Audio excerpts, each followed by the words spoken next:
अस्सलाम वालेकुम viewers, welcome to the students platform. Viewers, आज हम पढ़ेंगे PSY 408 हेल्थ साइकोलॉजी के लेसन नंबर 23 को, phenomena of pain, its nature and types. सबसे पहले तुम देखते हैं कि पेन क्या है। पेन के बारे में कह रहा है कि पेन जो चीज़ है इस तरह एक बेनिफिशियल, नॉर्मली हम लोग जो हैं पेन हमारे लिए जो है हम कहते हैं कि पेन जो है बहुत नुकसानदेह है, पेन नहीं होनी चाहिए, पेन जो होती है ये बंदे को मतलब इसके नुकसान आते हैं। पेन का लफ्ज़ हमारे जहन में आते ही हम इसको एक नेगेटिव चीज़ समझते हैं, लेकिन अगर हमें पेन ना हो तो हम किसी भी मसले को जल्दी डायग्नोज नहीं कर सकते। मसलन मेरे सर में अगर चोट लगी है और मुझे पेन होता है तो मैं डॉक्टर के पास जाता हूँ, लेकिन अगर पेन ही मुझे फील ना हो तो मैं मेडिसिन भी नहीं लूँगा। हो सकता है वो सर्द की दर्द जो है वो बाद में मेरे लिए बड़ा मसला बन जाए।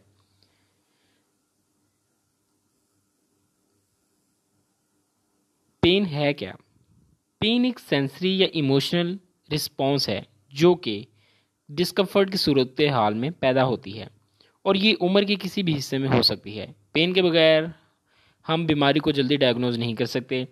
एक बंदे को ब्रेन ट्यूमर है और उसके सर में दर्द रहता है, जिसकी वजह से वो डॉक्टर के पास जाता है और मतलब डॉक्टर से बताता है कि भाई आपको ब्रेन ट्यूमर है और इसका ये इलाज है। अगर ब्रेन ट्यूमर आपके सर में है लेकिन आपको पेन नहीं हो रहा तो आपकी तो डेथ हो जाएगी या बीमारी की सीवियरिटी बढ़ जाएगी, तो और आपको पता भी नहीं चलेगा। पेन का हमारी क्वालिटी ऑफ लाइफ पर बहुत गहरा असर पड़ता है। The qualities and dimensions of pain. Pain की मुख्तलिफ क्वालिटीज़ और डायमेंशंस हैं। आप इसे पेन का लेवल भी कह सकते हैं। मसलन sharp pain, dull pain. Pain के रिलेटेड हमारी जो फीलिंग्स हैं ये डिपेंड करती हैं कि कौन सा एरिया या कौन सा टिश्यू है जो डैमेज हुआ है। मसलन अगर डैमेज बहुत गहरा हुआ है, बॉडी में काफ़ी डीप हो, इसे डल पेन, और जो स्किन पर कोई खराश वगैरह लग जाए, ज़्यादा गहरा ना हो, शार्प पेन कहलाता है। हम दो तरह की पेन्स की डायमेंशंस को डिस्कस करेंगे। पहली है organic versus psychogenic pain. Organic को हम फिजियोलॉजिकल पेन भी कह सकते हैं।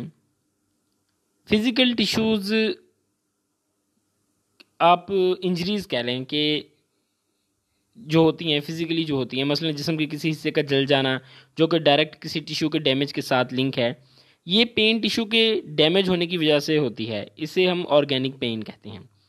इस ऐसी पेन भी होती है जिसमें टिश्यू डैमेज नहीं होते। इनमें मेडिकल के कुछ मतलब कि एग्जामिनेशन के बाद भी कोई फिज़िकल वजह हमें नहीं मिलती, तो ऐसी पेन को हम साइकोजेनिक पेन कहते हैं। मसलन एक शिज़ोफ्रीनिया का बंदा है, इसे फील होता है कि इस पर कोई फायर कर रहा है, बुलेट इसको लग रही हैं। एक्चुअल में ऐसा नहीं होता, लेकिन ये सब इसके जहन की क्रिएशन होती हैं। ये सारी जो हैं ये साइकोजेनिक पेन का हिस्सा हैं। Acute versus chronic pain. Pain की कह रहा है कि लेंथ से, ड्यूरेशन से हमें पता चलता है कि वो एक्यूट है या क्रोनिक है। वो पेन जो कि बहुत कम टाइम के लिए होती है, टेम्परेरी होती है, उसको अक्यूट पेन कहते हैं। और जो पेन लंबे अरसे के लिए होती है उसको हम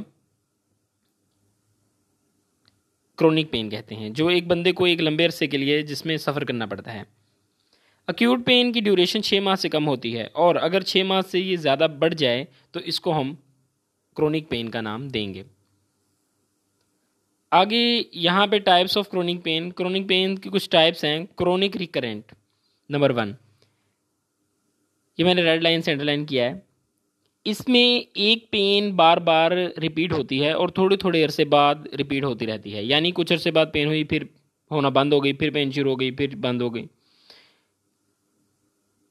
जिस तरह आमतौर पर यहाँ पे सर दर्द की बात की गई है कि पेन होती है कंटिन्यूसली, सर में दर्द होता है, फिर रुक जाता है थोड़ी देर के लिए, फिर कंटिन्यू हो जाता है, फिर रुक जाता है।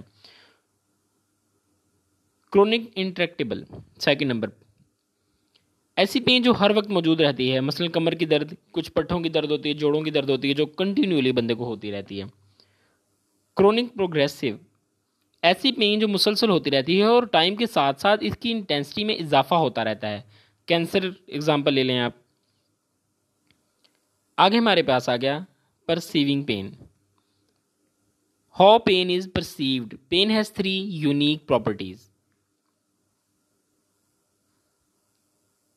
पहला कह रहा है कि नर्व फाइबर्स पेन को सेंस करते हैं जो हम एक्सपीरियंस करते हैं, और ये बॉडी को सिग्नल्स देते हैं, और यहाँ पर कोई टिश्यू डैमेज होता है,